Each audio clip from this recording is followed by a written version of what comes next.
Se festeja en la cristiandad los Reyes Magos, pero realmente es la manifestación que Dios ha querido dar de su poder a todas las naciones. La salvación a todos los pueblos y a usted y a mí, la luz radiante de su gloria. Pero sobre todo, su gracia que nos envuelve cada día. Vamos a orar, cada quien en su mente y en su corazón. Responda lo que quiera Dios. Puede ser un amén, puede ser un aleluya, puede ser gracias a Dios, alabado sea el Señor.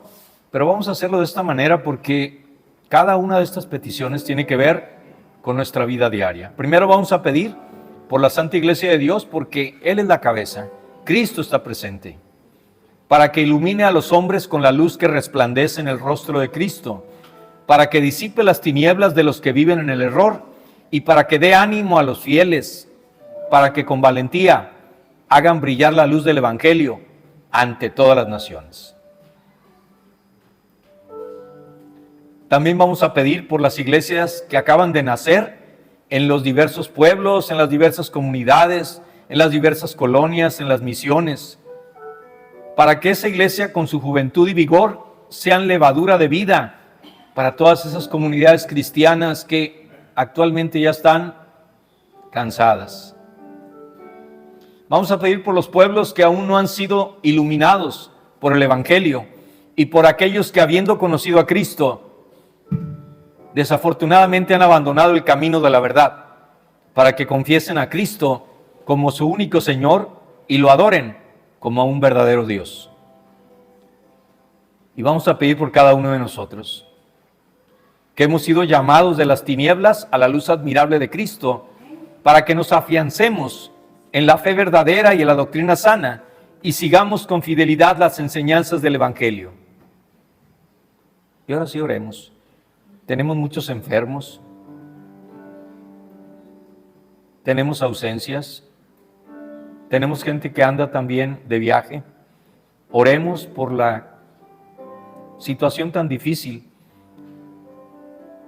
que afrontamos cuando ya no está la persona que amamos, pero también cuando estamos enfermos, cuando estamos tristes. Vamos a pedir también para que en este año sea un año lleno de bendiciones y que donde estemos y donde andemos, sea que Dios haya ido primero. Vamos a orar. Escucha, Señor, estas oraciones de cada uno de nosotros. Dios poderoso y eterno, y haz que los que hemos conocido y adorado a tu Hijo, Rey de reyes y Señor de señores de todos los pueblos, vivamos siempre como hijos de la luz y nos esforcemos para iluminar con la luz de Cristo a todos los pueblos y naciones. Todo esto, Señor, te lo pedimos por el único nombre que está sobre todo nombre, el nombre de Jesucristo, nuestro Señor. Amén. Antes de sentarse, abran su Sagrada Escritura en Mateo capítulo 2, versos del 1 al 12. Y lo van a leer de manera al unísono para que se escuche bien fuerte. Hágalo con el corazón y con los labios. Mateo capítulo 2, versos del 1 al 12. Este Evangelio de San Mateo nos cuenta el episodio de los Reyes Magos que vienen a visitar a un recién nacido Mesías. Esos personajes que vienen desde lejos, obedientes a una intuición muy misteriosa, y llegan hasta Jesús, lo reconocen como el enviado de Dios y cayendo de rodillas, lo adoran. Escuchemos atentamente esta lectura. ¿Pueden comenzarla todos juntos, por favor?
Que Dios añada bendición a su palabra en cada uno de nosotros. Pueden tomar asiento. Miren, esta fiesta es algo que conjuga muchos factores. Desde que yo era niño recuerdo mucho que acá en el norte no es tan común la fiesta de los Reyes Magos. Sin embargo, en el centro de la República y en el sur es algo que sobrepasa incluso a Santa Claus. Son cosas increíbles vivir en la Ciudad de México y ver cómo los niños con gran alegría envían su cartita y ponen tantas cosas afuera de su casa con la esperanza de que les lleve un regalo. Pero la realidad teológica, bíblica, histórica y escatológica tiene muchas cosas extrañas. Hoy queremos más que todo aprender un poco de que a pesar de que Mateo y Lucas tienen algo en similar, pero mientras uno ve los pastores, el otro ve los ángeles, el otro ve los reyes. Hay una gran diferencia, pero fíjense en algo. Esto tiene que ver con la poesía, con el arte, con las leyendas, con los mitos, pero con la esperanza. Hay veces, si queremos ser muy exégetas, si queremos ser muy eruditos en la palabra, vamos a terminar confundidos, porque Dios quiere que nos acerquemos con el corazón, no con el cerebro. Hay mucha gente que se pasa discutiendo y hasta el día de hoy no existe algo que nos pueda vislumbrar, algo con certeza de que esto haya ocurrido, en qué forma y de qué manera. Pero sin embargo, para eso es la Biblia. La Sagrada Escritura nos centra y da datos, aunque no es un libro histórico, nos da historia. Aunque no es un libro geográfico, resulta que nos habla de los lugares. Y aunque no es un libro de ciencias sociales, nos habla de los gobiernos que existen.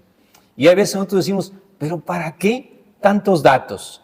Cuando uno estudia la teología entiende que esto es para evitar que el día de mañana alguien quiera negar la existencia de Cristo o negar la existencia de lo que está escrito en la Biblia.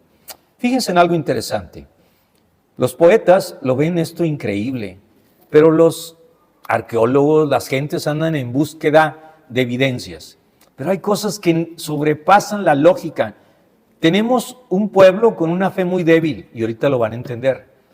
Una fe débil es aquella que nada más cree en la sanidad de las enfermedades. Una fe madura es la que cree en las promesas de Dios. Una fe débil es la que cree en la lógica que está escrita en la Biblia. Una fe madura es la que espera la revelación de Dios en el corazón del hombre. Esto que estoy hablando nos lleva a que muchas veces no vemos que sí existieron, que no fueron reyes, estoy de acuerdo, que no fueron tres, que fueron tres regalos, pero no fueron tres, y que esto estaba predicho en Isaías, en Miqueas, que los judíos lo sabían, que pasaron cosas sobrenaturales que nosotros no podemos comprender, porque si Dios hizo los cielos y la tierra, ¿cómo yo quiero comprender el universo y lo que pasa y el poder de Dios? Ayer me desperté, hoy me desperté en la madrugada y al prender la televisión vi una película que no logro todavía encontrar para bajarla, que se llama Dentro de la tormenta. Y es la historia verídica de alguien que, siendo un pastor, siendo un teólogo, siendo un evangelista, pues le da cáncer. Y es horrible, porque él mismo tiene una lucha en su interior entre el bien y el mal. Las voces que escucha son las voces del mal, diciéndole ciertamente te vas a morir. Mientras mucha gente va y le visita y le da buenas nuevas. Nos está faltando a la iglesia regresar a aquellos tiempos en que la gente hablaba la palabra de Dios, que no daba consejos psicológicos, que no daba consejos terapéuticos, que hablaba lo que dice la palabra. Porque en la palabra realmente está la vida. Y en los consejos de mucha gente, pues está la muerte. Nosotros queremos vida. Cuando llegan estos sabios, la gente ha querido incluso, se van a burlar ustedes de los conceptos científicos que han buscado en esto. Hay dos casos que han encontrado. El cometa Halley, que estuvo aproximadamente en el año 20 antes de Cristo, y la conjunción de Júpiter con Saturno, que estuvo en el año 4 antes de Cristo. Y ustedes dirán, ¿y para qué tanto lío? ¿Saben cuál es el problema? que todo eso que ellos encuentran con la tecnología no es lo que pasó aquí. Porque los astros no se mueven, lo que se mueve es la Tierra. Los astros están fijos. Y cuando está el movimiento de la Tierra, nosotros vemos desde el ocaso cómo viene, desde el levante, que es el oriente, hacia el ocaso, cómo van girando. No, lo que va girando es la Tierra. Y cuando dice esta lectura de una estrella que los guió y que se posó en un lugar, pues es imposible. Eso es imposible, porque los astros tienen que moverse de acuerdo a la rotación de la Tierra. Por eso hay veces nosotros queremos encontrar en la sabiduría de los hombres el consejo de Dios y nos equivocamos rotundamente. Aquí hay varios conceptos que debemos de ver. Miren, voy a empezar porque esto cuando lo estuve preparando me llamó la atención muchas cosas que estaban alrededor. Por ejemplo, fíjense, Mateo nos cuenta una historia en la cual en lugar de pastores, Mateo nos llama a los magos del oriente. Magoi, en griego, cuidado. Mateo escribió a los judíos. Mateo estaba enfocado en los judíos. Sin embargo, Mateo también habla de una genealogía donde está una prostituta como la bisabuela o tatarabuela de Jesús. Está también una samaritana. Y están estos gentiles cuando él está hablando a los judíos para darles a conocer algo. Dios no hace acepción de personas. Usted y yo no tenemos comprada la salvación como para decir, porque soy cristiano y soy nazareno, ya me salvé. Eso no es cierto. Pero nosotros vemos aquí, sobre todo en este punto, que Mateo también, en lugar de un establo, Mateo los lleva al palacio de Herodes. ¿Por qué? Porque si se dan cuenta, qué curioso. Herodes, hasta saqué la historia y de plano está de locos, está como para decir, ¿cómo es esto? Todo esto empieza cuando dice, en días del rey Herodes. Así empieza Mateo capítulo 2. ¿Pero quién es este Herodes? Herodes el Grande. Él tuvo varios hijos, Herodes Arquealo, Herodes Felipe y Herodes Antipas, que ellos sucedieron a su padre en el poder. Ahora bien, su muerte fue en el año 4 a.C.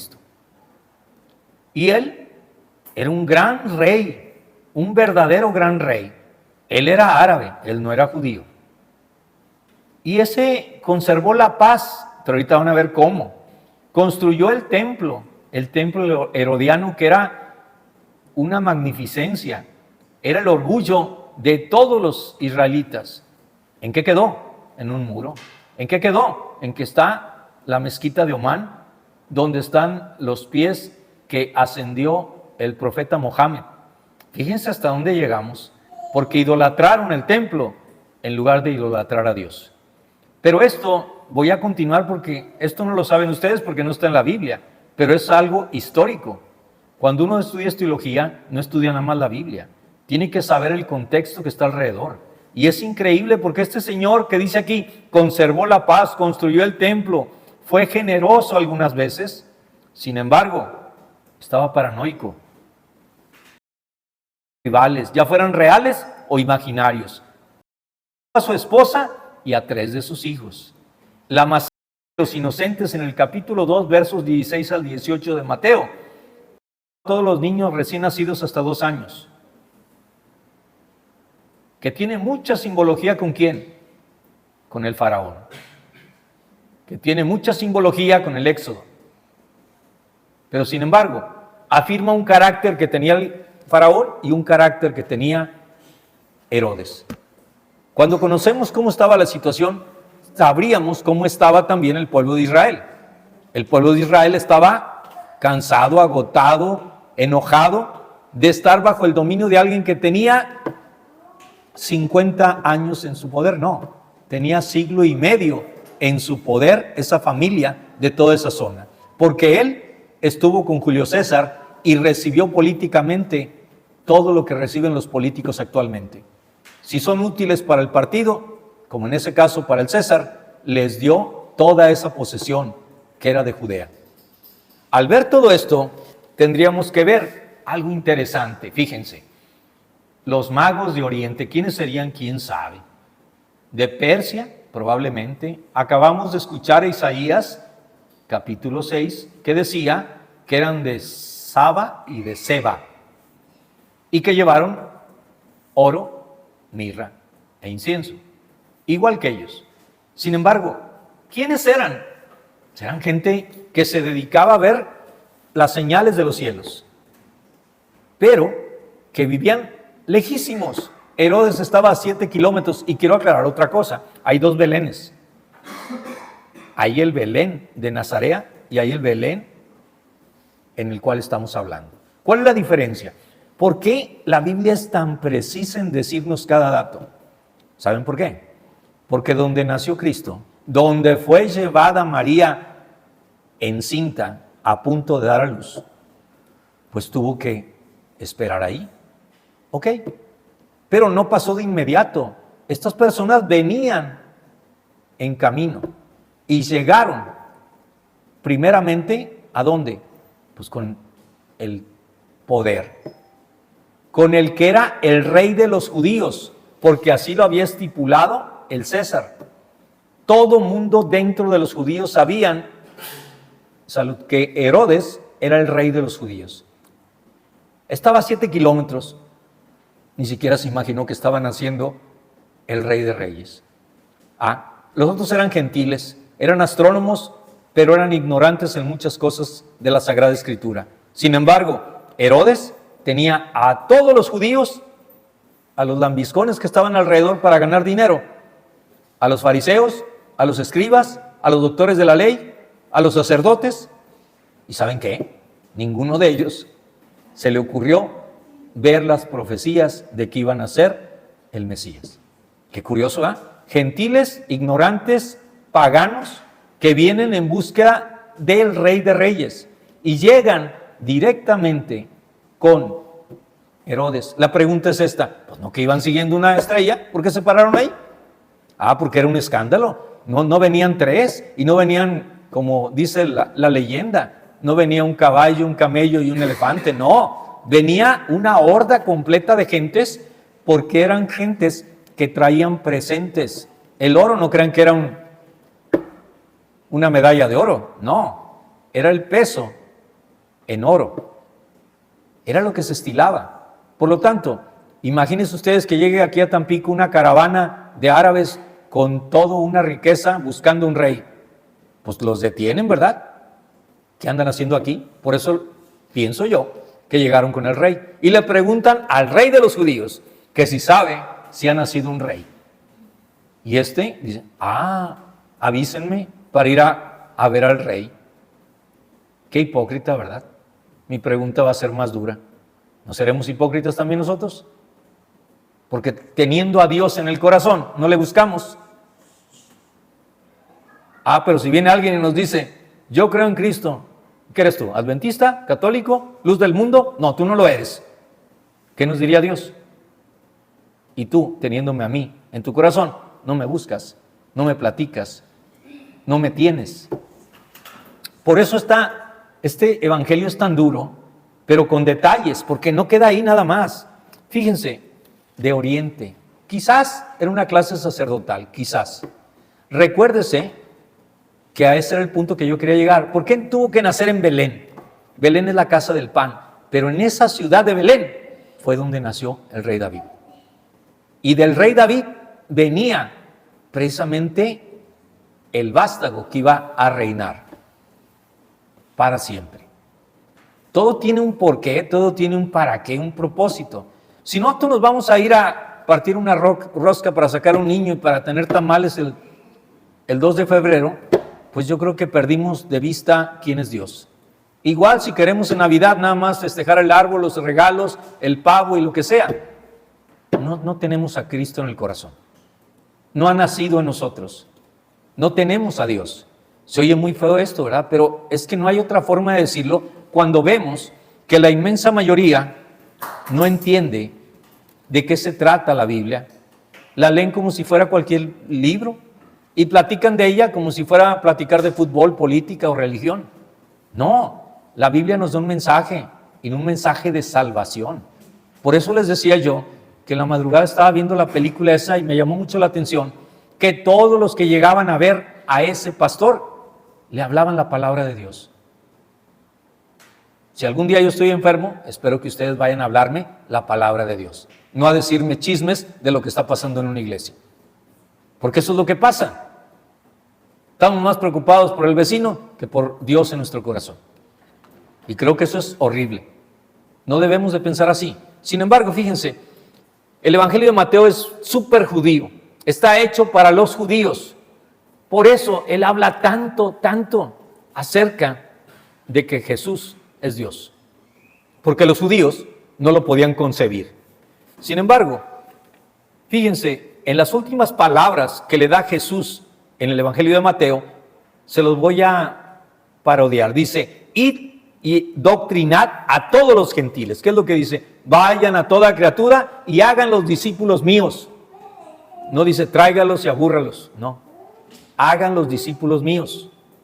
Cuando nosotros vamos a ver a alguien, no tenemos que estar hablando tanto de nosotros, tenemos que hablar de Dios, tenemos que hablar del poder de Dios. Sin embargo, Mateo habla favorablemente de un centurión romano en el capítulo 8, versículos del 5 al 13, y de la mujer cananea en el capítulo 15, del 21 al 28.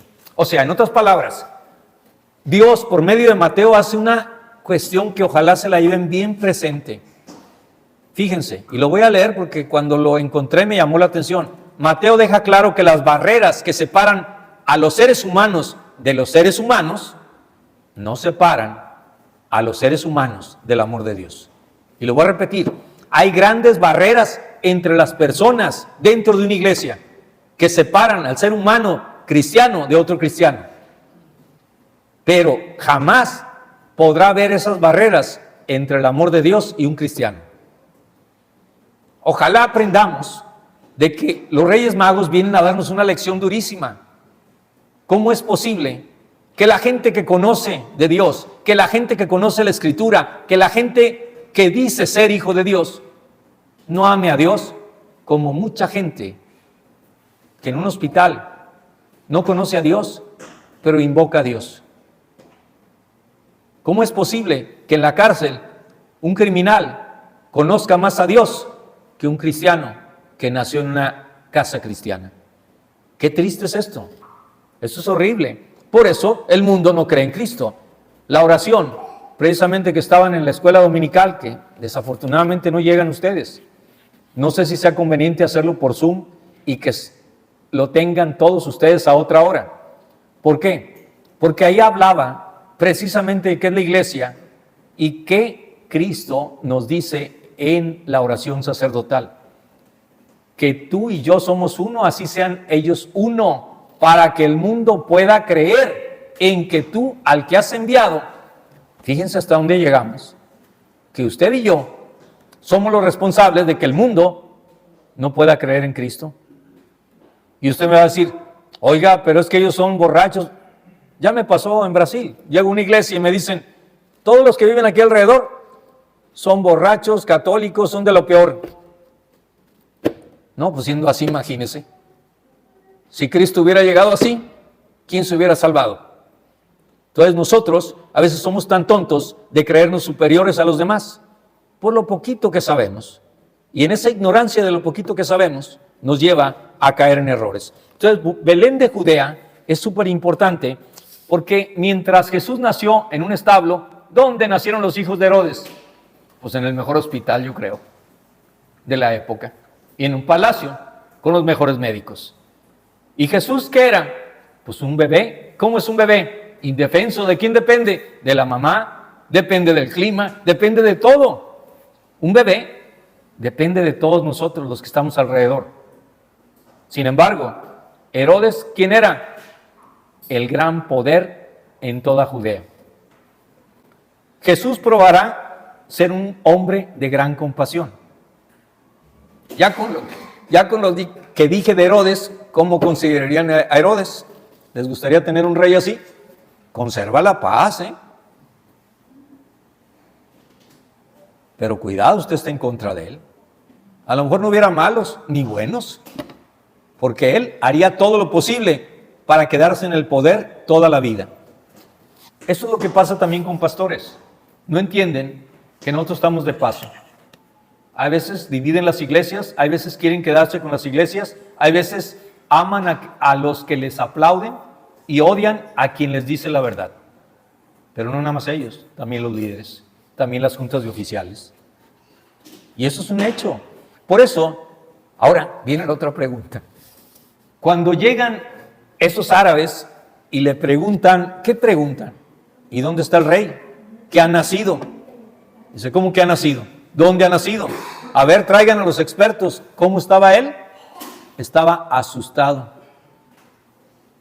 ¿Qué pasaría si llegaran a la casa de usted y le dijeran, ¿dónde está el verdadero cristiano que ama a Dios y que ha hecho grandes obras que Dios le pidió? ¿Qué dirían ustedes en su casa? Dijeran, aquí estoy. ¿Así dijeran? Dijeran, no, pues no lo conozco. Se equivocó de casa. Yo nada más voy a la iglesia, pero yo no he hecho nada.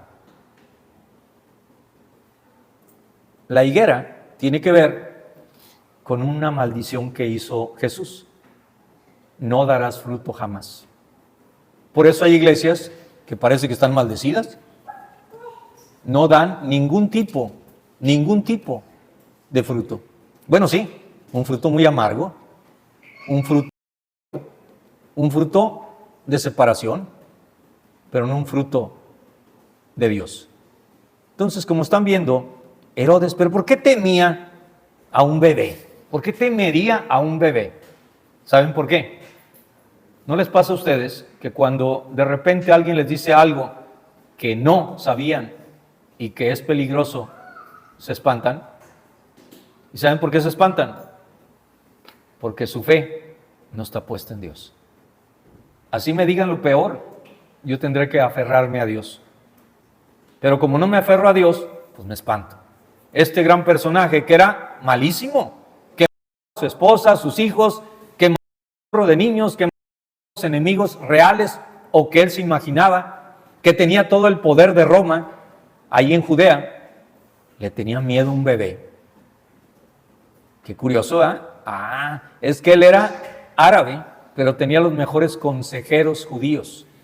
A veces nosotros somos como esos consejeros judíos, nada más estamos diciéndole a la gente lo que va a pasar, pero nosotros no sabemos cuándo y no vivimos para tener esa experiencia. Por lo tanto, estaba paranoico. Fíjense, dice Mateo, y todo Jerusalén con él. Dado el temperamento de Herodes, pues todo el mundo tenía miedo. Imagínense. ¿Tú estás conmigo? Claro. Y eso está pasando en muchos lugares. Sin embargo, resulta ser que toda Jerusalén, ¿quién era? Es curioso lo que voy a decir.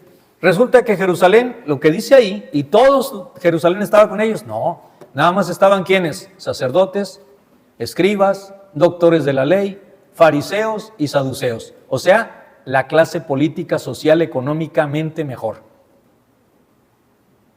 Y todo pasa igual. Hay iglesias, ayer hicieron una marcha, supuestamente que no era para lo político. Pero están orando por los políticos. Mi pregunta es esta, ¿y por qué no oran mejor? Porque Cristo venga. ¿Por qué no oran mejor? Por la salvación de las personas. ¿Por qué no oran mejor? Porque el perdón de Dios caiga sobre aquellos que están actuando mal y se arrepientan. ¿Saben por qué? Porque quedó bien con el poder, que era lo que pasaba en este tiempo. Es exactamente lo mismo. Y en todas las ciudades hacen lo mismo. En todas las ciudades donde he estado, he escuchado lo mismo. Y algún día, allá en donde estuve anteriormente, les dije, ¿y por qué en lugar de hacer una marcha que nunca marchó Jesús, nunca pidió que marcháramos? ¿Por qué no vamos a cada colonia y evangelizamos? Nos dividimos y así hacemos algo bueno. No, es que esto es una tradición. Dije, no, no es una tradición, es una traición, porque no estamos haciendo lo que debemos. Estamos traicionando a Dios al querer usar su nombre en vano. Y ese tal no será tomado como inocente. Entonces, Belén de Judea, fíjense, ¿y cómo era David? Es curioso también, ¿verdad? David era un pastorcillo. David no tenía ningún tipo de altura, fortaleza, como para ser llamado rey de Israel. Y llegó Samuel y le presentaban cada uno de ellos y decían, este está guapo, este está fuerte, este está alto, este tiene porte de rey. Y Dios le decía, este no, este tampoco. Y al final fueron por un niño de 12 años y lo llevaron. Y aquí viene otro mensaje con respecto a esto. Quisieron ponerle una armadura que era para un hombre de más de 30 años. Un niño de 12 años no se ha desarrollado. Un hombre de campaña, de guerra, de aquel tiempo, era un hombre fuerte. Pues le estorbaba. ¿Y cómo lo venció? Pues nada más con el poder de Dios. Eso nos está faltando. ¿Cómo llegaron los magos caminando? Pues quién sabe, pero llegaron. ¿Cómo usted se salvó? Pues quién sabe, pero me salvé. Esta semana hubo muchos accidentes que pasaron en la televisión, demasiados, tanto aéreos como terrestres. Pero es increíble cómo hay personas que se salvan y desgraciadamente no le dan la gloria a Dios. Ahora, cuando dice Herodes, hacédmelo saber, ¿para qué querría Herodes? ¿Para ir a adorar? No, hombre. Entonces, ¿qué es lo que hicieron? Dijo, bueno, para no errarla, si acaba de nacer y estos vienen en camino, pues ¿sabes qué? Hasta 2 años. Y matamos a los niños de Israel hasta los 2 años. Se nos quitamos todo de encima. Rey, sin saber que ese rey ya no estaba ahí en Belén, ya había pasado tiempo, ya no estaba en el establo, ya no estaban los pastores. Sin embargo, cuando llegan los magos, reciben de Dios la revelación que tienen que irse por otro lugar. ¿Usted le hace caso a Dios? Siempre he dicho que hay 5 voces y no las entendemos. La voz mía, mi ego, lo que me dice que tengo que hacer para lograr la vida, para apantallar a los demás, ese es mi ego. Otro es mi carne. La carne dice, tengo sueño, tengo hambre, estoy aburrido, quiero esto, quiero lo otro, quiero aquello. Y si es diabético, su carne le dice, quiero azúcar, quiero azúcar, quiero azúcar. Esa es la voz de la carne. También hay la voz del mundo. Tú hazlo, tú puedes. Tú hazlo. No te preocupes si mañana vas a morir. La cuarta voz es la del mal. Eres un hipócrita, eres un pecador, Dios no te quiere. Y la quinta voz es la de Dios. ¿Qué quieres que haga por ti? Usted elige qué voz escuchar. Y a veces se la pasa escuchando las voces que no son de Dios. Sin embargo, aquí ellos se postraron ante Dios. O sea, lo reconocieron como Dios. A un bebé. Esto es importante. Mientras todo Israel no le interesó. Israel estaba más puesto en ¿qué? Pues en quitar a los romanos. No en las profecías que ya venían. Le pregunto a usted, ¿en qué está más interesado usted hoy? ¿En que venga Cristo o en qué? Porque si usted está interesado en otra cosa, se va a perder la venida de Cristo. Y le va a pasar como a estos israelitas. Finalmente esos israelitas, fíjese, de bebé no lo reconocieron. De niño, a los 12 años, se admiraron de su inteligencia, pero no le creyeron. De adulto, ni sus hermanos, ni sus hermanas, ni María le creyeron, ni los apóstoles, menos el pueblo de Israel. ¿Y qué pasó? El pueblo de Israel sigue perdido, ¿eh? Sigue ahorita una demanda ¿de qué más? De peculado, de robo. ¿Sobre quién? Sobre. Y aparte de la porque están hombres y mujeres que están en los hospitales. En el nombre de Dios. Esa es la realidad. Entonces, si usted se va a poner a orar por Jerusalén, no se ponga a orar por esos pillos. Póngase a orar para que Dios determine la venida de Cristo, porque ahí caerá ese velo que tienen ellos. Pero nosotros necesitamos cambiar nuestra manera de pensar. Si los magos se arrodillan ante Jesús, mi pregunta es: ¿usted realmente se arrodilla ante Jesús? Y esto no significa que lo haga prácticamente. Arrodillarse ante Jesús es reconocer que todo lo que yo tengo, lo que soy, lo que pienso y lo que actúo y lo que quiero, depende de Él. Y no voy a hacer mi voluntad, sino la de Él. Eso es arrodillarse. Digo, lo demás, entonces los católicos son de la rodilla sangrante, el pecho hendido y la vela perpetua. Pero eso no significa que ellos estén bien. Si su corazón no está bien, de nada les sirve. Igual usted. Si usted abre la Biblia y la lee, pero no la entiende, pues ¿para qué la lee? Nos pasa, hay veces, como las recetas médicas, ¿verdad? Y las ven, y las ven. Tómese el hombre, ya que anda viendo, es lo que le encargaron, sea obediente. Igual acá con la Biblia, no lo entiende, obedezca lo que dice ahí. Hágalo.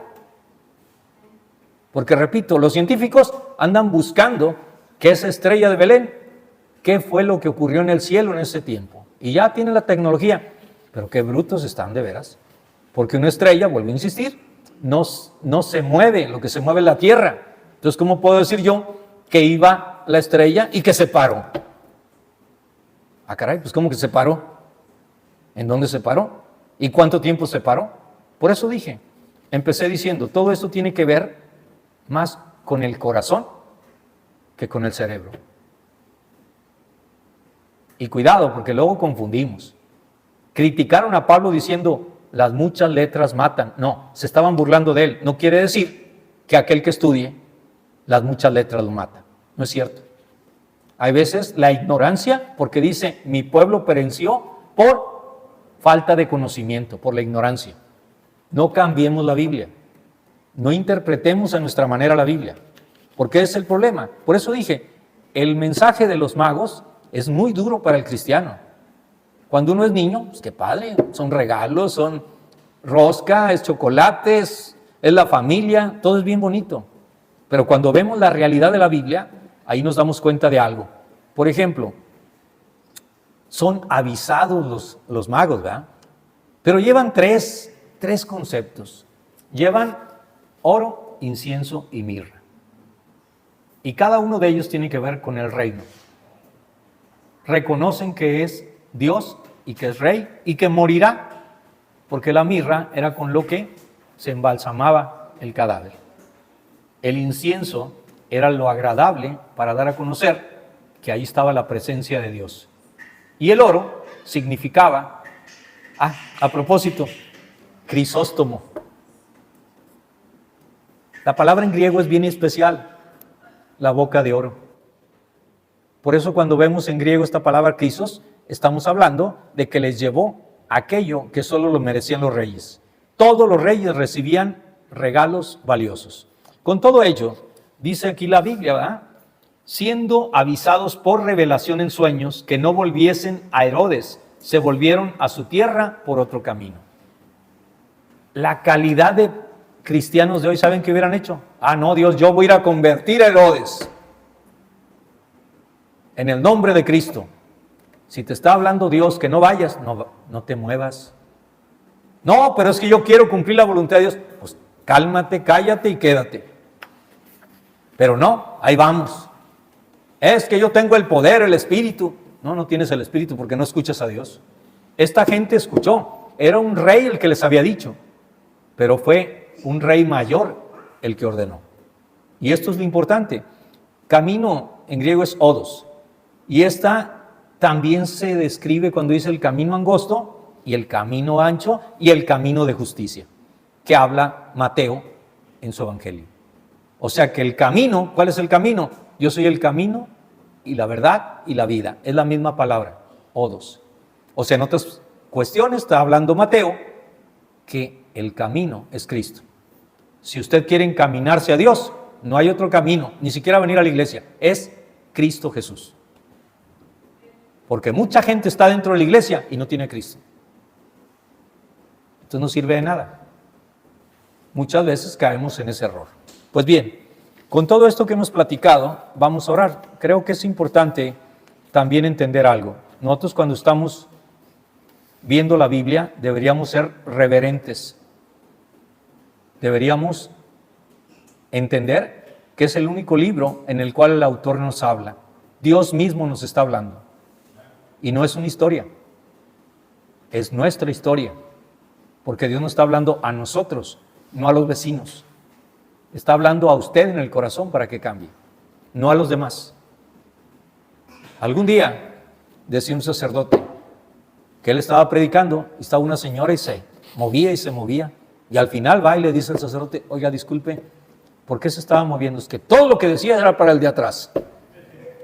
Hay veces nosotros estamos igual. Si esta palabra te da bendición, adelante. Si no te da bendición, pregúntale a Dios. Pero no se la eches la maldición a otro, porque si a ti no te gustó, se la echas a otro. Y dices, ahí hablaron sobre ti. No vino. Si hubiera venido, era porque Dios lo hubiera enviado. Pero nosotros estamos aquí para orar. Estamos aquí para agradecerle a Dios. ¿Está usted agradecido? ¿Le pasó algo esta semana que valga la pena agradecer? Bueno, pues vamos a orar. Pero ¿sabe qué? Nosotros, para poder estar ante Dios, hay que levantar el corazón. Así como están sentados. Acuérdese usted que nosotros no nos podemos levantar. Es triste cuando vemos, ahorita platicábamos de una hermana, ella no se puede mover. Tiene que ser con mucha cautela, con mucha prudencia, poderla cambiar, bañar, mover. Ella quisiera estar aquí, bueno, no aquí, en la iglesia en que iba, pero ella quisiera estar ahí. Y usted a veces no quiere estar aquí. Y puede venir. Qué triste es esto. Veo aquí esta hermanita que batalla para subir, batalla para bajar, pero aquí están. Y nosotros a veces nos da flojera. Que me duele el callo, que me duele no sé qué. Cuidado, porque podemos tener una enfermedad mayor. Voy a pedir un favor, vamos a cantar las mañanitas. Ruth, ¿puede venir? No me escuchó. Ruth, ¿puede venir? Vamos a orar por ella. Cumple años casualmente hoy. Ya sabía lo de la rosca, yo creo. Venga. Vamos a orar todos juntos y luego cantaremos el feliz cumpleaños. Vamos a orar. Padre Santo, te damos gracias, bendito seas.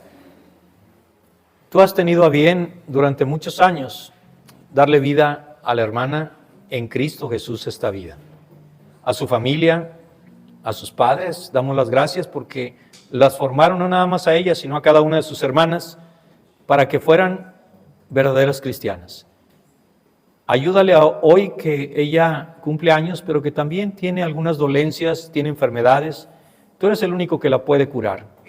Pero mientras esto ocurre, dale la alegría, dale el gozo de que tú la has formado, tú la mantienes, tú la sustentas y tú le ayudas en todo momento que ella necesite. Padre, gracias por sus hijos, por sus nietos, gracias por su familia. Ayúdanos a ser mejores hermanos de ella y poder acompañarla en los momentos en los cuales ella esté triste, sola o esté cansada. Ayúdanos también a gozarnos cuando ella esté alegre, pero sobre todas las cosas ayúdanos a ser hermanos en Cristo Jesús, como tú eres el Padre y el hermano de ella. Padre Santo, bendito y alabado seas, te damos las gracias por haberle permitido cumplir un año más. En el nombre poderoso de Cristo Jesús, amén. ¿Pueden pasar a felicitarla?